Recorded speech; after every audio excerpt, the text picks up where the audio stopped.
Assalamualaikum warahmatullahi wabarakatuh dan salam sejahtera kepada semua pelajar. Kita akan belajar mengenai apa yang disebut the first derivative test. Alright.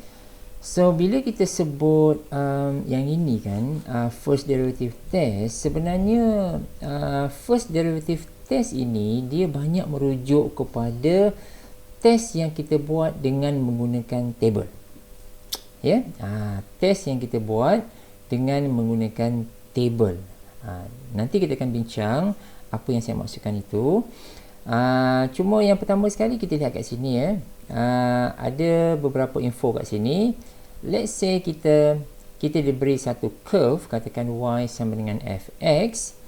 Pertama sekali kita boleh dapatkan nilai-nilai x yang disebut critical value apabila benda ini berlaku, apabila kita set upkan dia, apabila kita buat f prime equal to 0 ataupun f prime tu kita dapat dia does not exist. So dalam dua-dua hal ini kita akan boleh determine nilai kritikal bagi x. Ini yang pertama ya. Ini telah pun saya bincangkan sebelum ini dalam subtopik critical value. Dia muncul semula di dalam first derivative test. Dan yang kedua dan yang ketiga, dua-tiga ni berkongsi benda yang sama. Kita nak lihat nature dia ya, nak lihat graf tu sendiri. Kita katakan macam ni ya, jika f prime tersebut, f prime tu dia punya sign dia ya, berubah daripada positif ke negatif, kita katakan dia ada titik maksimum dan keadaan graf tersebut adalah concave down. Dan sebaliknya yang nombor 3 ni, jika tandaan f prime tersebut bila kita mencari nilai f prime pada x tersebut dia berubah dari negatif ke positif, maka dia mempunyai titik minimum dan dia akan concave up. Right? Ini akan kita hubung kaitkan nanti kemudian dengan table yang kita nak buatkan tadi tu.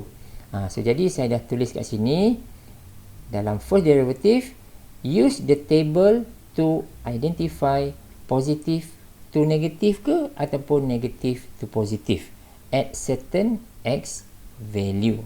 Right? So ingat ya, untuk first derivative test kita akan guna table. Alright. Kita lihat pula visual sikit, mungkin lebih kita boleh faham dekat sini eh. So look at the graph. Graph kat sini ada dua graph yang basic, iaitu graf masam dengan graf senyum kat sini.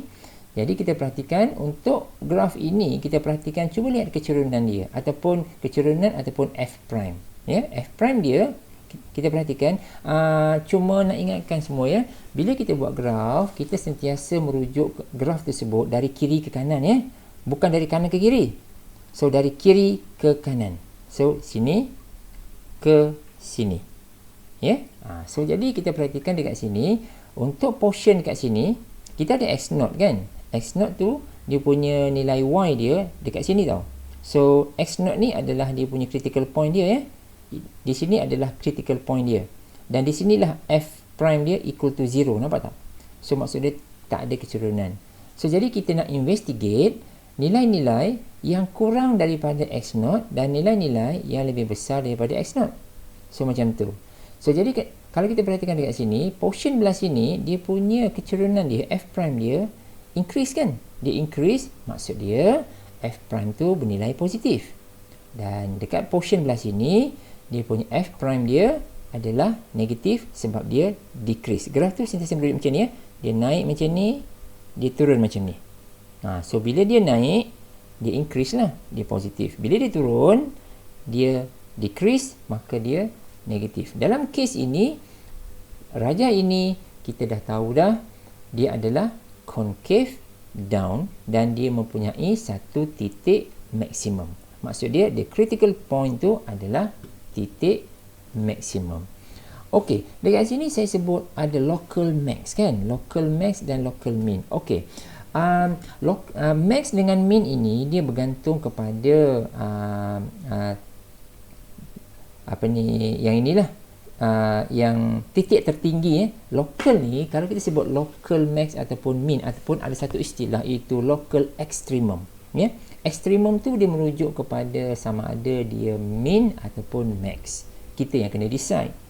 So jadi bila kita sebut local, dia bergantung kepada, dia relate dengan neighborhood.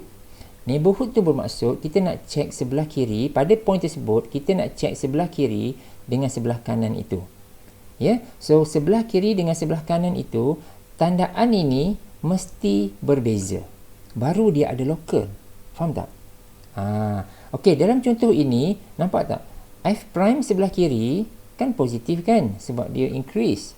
Sementara F prime sebelah kanan ini kan dia negatif sebab dia decrease dan dia ada perubahan tandaan.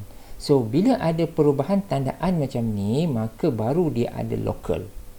Ya, baru dia ada local. Dan dekat sini local ini adalah local max lah, sebab pada X0 itu dia adalah yang paling besar sekali. Okey, macam mana keadaan yang tak ada local? Okey, yang tak ada local, contohnya macam ni. Ini adalah graph which do not have the local max ataupun local min. Cuba kita perhatikan dekat sini. Bahagian dekat sini, dia punya keturunan adalah positif, betul tak? Increase kan? Bahagian sebelah kanan ini, increase juga. Nampak tak? Ini positif, ini positif. So, tak ada perubahan tandaan kan? So maksud dia pada titik ini, dekat sini, pada titik kat sini, dia tidak ada local max ataupun local min. Okey? So yang ini pun sama juga. Kalau kita perhatikan, bahagian sini F prime dia negatif. Tapi bila kita check sebelah kanan, bahagian sini pun negatif juga. Nampak tak? Tidak ada perubahan tandaan. So sign dia ini negatif, ini pun negatif juga. Maka dalam kes ini, point kat sini tidak ada local maximum ataupun local minimum. Boleh ya? So nanti kita akan tengok semula dalam subchapter yang lain mengenai local max dan min ini. Cuma saya nak bagi tahu dululah. Bila kita sebut local, dia bergantung kepada neighborhood. Neighborhood tu, apakah nilai X yang dekat sini yang paling tinggi ke yang paling rendah? Dan kunci utama bila kita sebut local adalah adanya perubahan tandaan bagi F prime. Kalau ada perubahan, maka dia ada local. Kalau tak ada perubahan, maka dia tidak ada local. Okey, kita lihat contoh yang pertama. Okey, ini adalah contoh yang kita pernah nampak dalam teaching video sebelum ini, iaitu x squared minus 4x minus 1. So, determine the extremum point. So, extremum ini bermaksud sama ada dia maksimum ataupun minimum. Kita yang kena tentukan.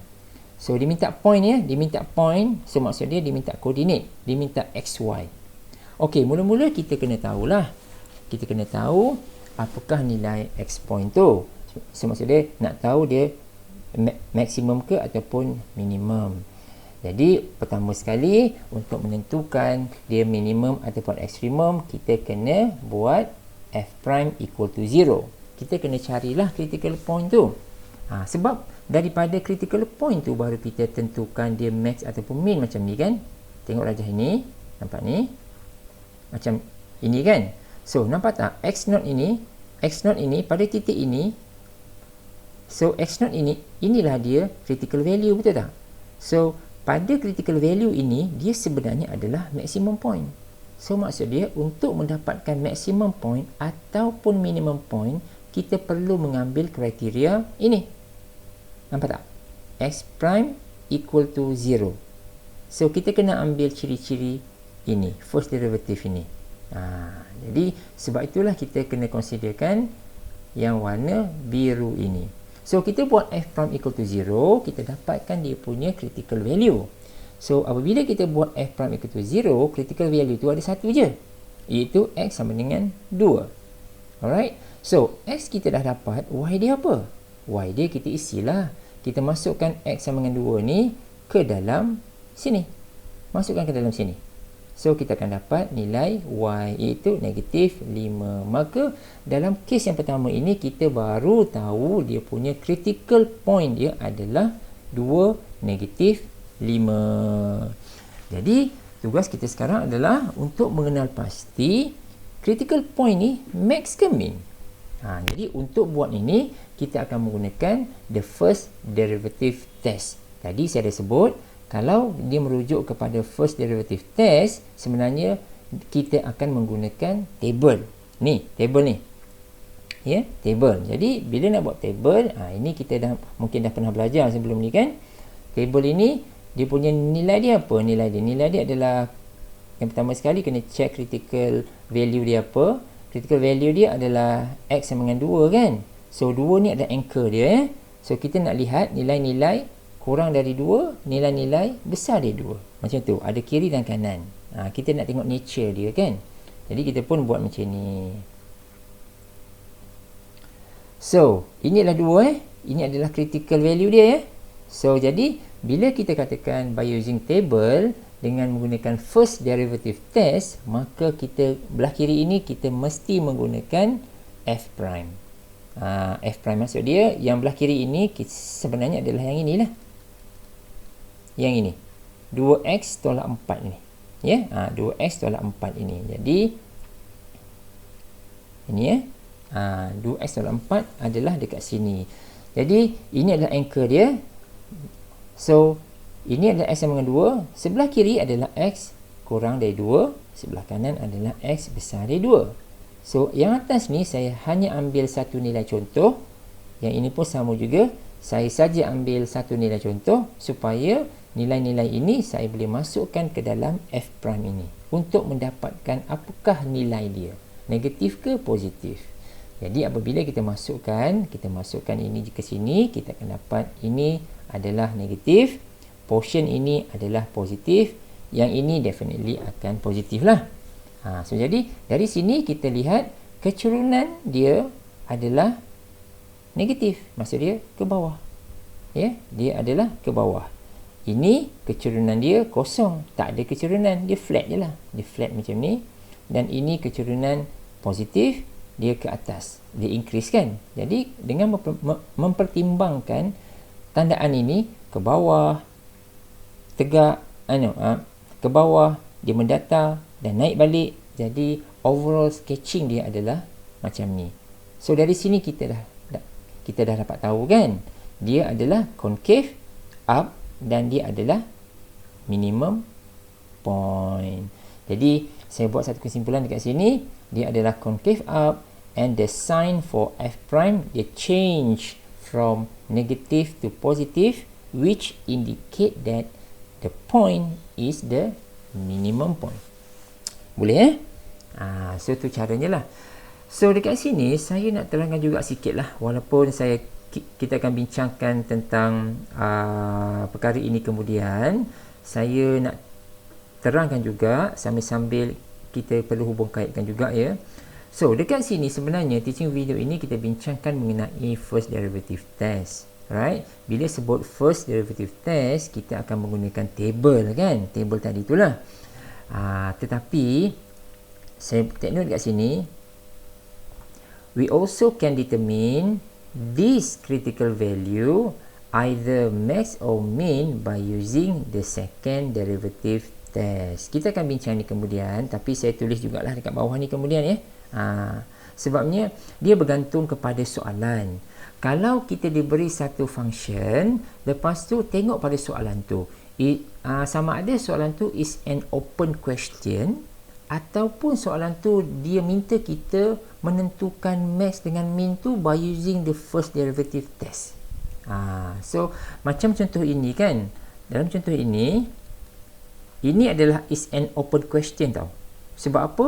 Given fx sama dengan berikut, determine the extremum point. Dalam contoh ini, kalau ini adalah soalan dia, maksud dia saya tak perlu guna first derivative test by using table. Saya boleh terus guna second derivative test. Faham tak? So macam tu.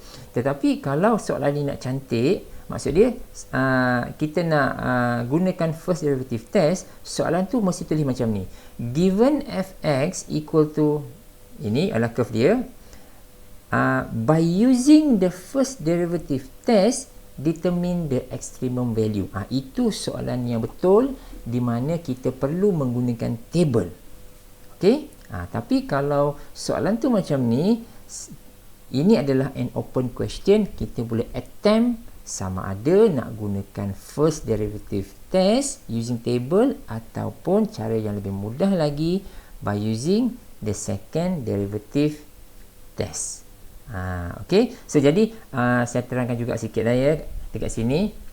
Kalau ingat lagi second derivative test yang ini, kalau ingat lagi, kalau kita nak menggunakan second derivative test, kita kena buat double f double prime kan. So kita buat f double prime, so maksud dia kita buat terbitan kedua. Kita nak tengok kalau terbitan kedua itu bernilai negatif, maksud dia adalah maximum point ataupun maximum value ataupun maximum point lah. Tetapi jika terbitan kedua tersebut nilai dia positif, maka dia adalah minimum value ataupun point.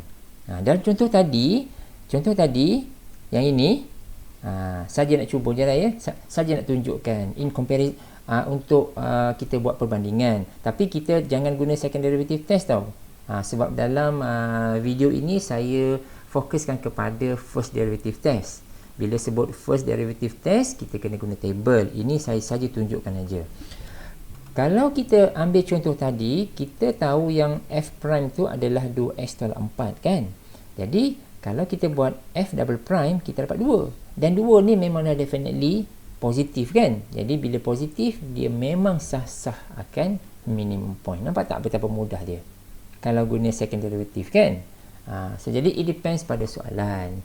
Kita nak guna second derivative ke, nak guna first derivative ke, it depend pada soalan.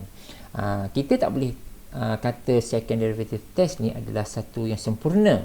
Sebab kadang-kadang dalam setengah-setengah case, ada case di mana bila kita guna second derivative test, dia gagal. Bila dia gagal, kita kena patah balik guna first derivative test.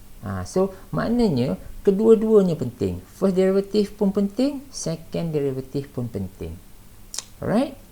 So jadi itu adalah sedikit pasal second derivative test. Okay, now kita pergi kepada contoh kedua, example 2. Kita lihat kat sini, we are given fx. Inilah fx dia. Saya mungkin boleh macam ni sikit. Ini adalah soalan dia. Kita nak lihat maximum dan juga minimum point by using table by using table. Okay guys, ini adalah soalan dia. Lepas tu kita kan nak guna f prime equal to 0 kan, pasal kita nak tahu dia punya critical point tu. So jadi kita pun buat f prime sama dengan ini first derivative, lepas tu f prime equal to 0, dan kita nak dah tahu apakah critical value dia. Jadi kalau kita perhatikan critical value dia ada dua. X sama dengan 1 dan X sama dengan 5. Ada dua. Jadi bila ada dua critical value, bermaksudnya ada dua critical point kan. So saya cari siap-siap apakah nilai Y dia. So X sama dengan 1, nilai Y dia adalah 2. X sama dengan 5, nilai Y dia adalah negatif 30. Jadi ini adalah point dia. Jadi sekarang kita nak tahu 1, 2 ni maksimum ke minimum, 2, negatif 30 ni maksimum ke minimum. So in order to identify sama ada dia max ataupun min, now kita guna table. So table apa? Table of first derivative. Right? So maknanya kita ada dua table lah. Satu table kita akan counter pasal ni X sama dengan 1. Satu lagi table kita akan counter mengenai X sama dengan 5. So kita ada dua table ini dua table. Satu table yang ini, satu lagi table yang ini. Dari sini kita akan tahu, kita boleh nampak dia negatif ke positif kan. So jadi kita pun isi. Jadi untuk X sama dengan 1 yang ini 1, so kita nak lihat nilai X yang kurang dari 1 dan nilai X yang besar dari 1. So kita boleh ambil contoh lah ya, beberapa nilai contoh kat sini. Contoh yang hampir dengan 1 ya. Jangan kita ambil contoh yang lebih besar, yang jauh sangat. Okey, kita tahu inilah 1 kan. Dan di sini adalah X kurang dari 1. Janganlah ambil negatif 100. Tak boleh macam tu. Dia kena ambil yang kecil-kecil je. Mungkin 0.5. Right? Yang ini pun mungkin kita boleh ambil 1.5. Yeah? So, jadi this part adalah dia punya F prime. Adalah dia punya F prime. So, sama ada kita ambil faktor dia macam ni, ataupun kamu ambil yang dia punya ni lah. Yang ni pun boleh. Ambil ini pun boleh, ya. Yang ni. Yang saya gerakkan. Ini. Yang ni. Ambil ini pun boleh. Ya. Ataupun ambil dua ni. Yang ni. Yang dah siap-siap factorize ni kan. Ini pun boleh. Yang ini pun boleh. Jadi, masukkan dekat sini. Kita nak lihat tandaan aja. So, katakan saya ambil faktor dia, dan jadi saya masukkan nilai contoh ni ke dalam setiap ini. So, kita dapati negatif, dia positif. Lepas tu ini memang confirm kosong lah. Yang ini pula positif, negatif. Jadi kita ada perubahan kecurunan dekat sini. So, untuk yang X less than 1, kita lihat F prime dia adalah positif, iaitu increase. Dan untuk X greater than 1, dia punya kecurunan dia, iaitu F prime dia adalah negatif. Jadi, yang positif ni, dia naik ke atas. Lepas tu, kosong. Lepas tu, dia turun ke bawah. Jadi, overall sketching kita adalah macam ni lah. Macam ni kan. So, kalau kita tahu overall sketching kita macam ni, of course, point kat sini merujuk kepada point maksimum. Jadi, saya buat kat sini, dia concave down, dan 1, 2 is the maximum point. Okay, ini untuk yang pertama. Yang kedua, yang 5 tu, kita guna cara yang sama. Ini, kamu boleh nampak ya. So, isikan semua-semua table ini, dan kita akan dapati F sign dia.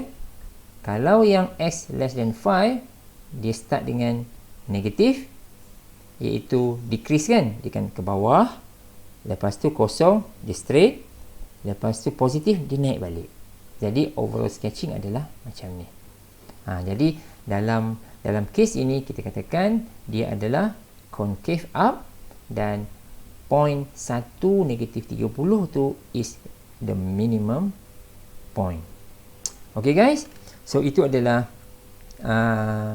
yang mengenai maksimum dan juga minimum point. Saya nak ingatkan sekali lagi, dalam teaching video kali ini saya fokuskan kepada first derivative test, di mana apabila kita sebut first derivative test, dia involve tentang table, ya, table of first derivative test. Akan tetapi saya selitkan juga kegunaan second derivative test, iaitu kita boleh menggunakan second derivative test juga untuk menentukan max atau min. Tetapi kita tidak bincangkan detail dekat sini. Dan saya juga ada sebutkan juga, the second derivative test kalau kita nak guna boleh, depends pada soalan. Tetapi kadang-kadang the second derivative test ini ada kelemahan dia, di mana kadang-kadang the test is fail, dia gagal. So, bila gagal, kita nak tak nak kena patah balik juga kepada first derivative test, di mana kita kena guna table semula. Okay guys, so that's all for now. Thanks for watching the video. See you in the next video.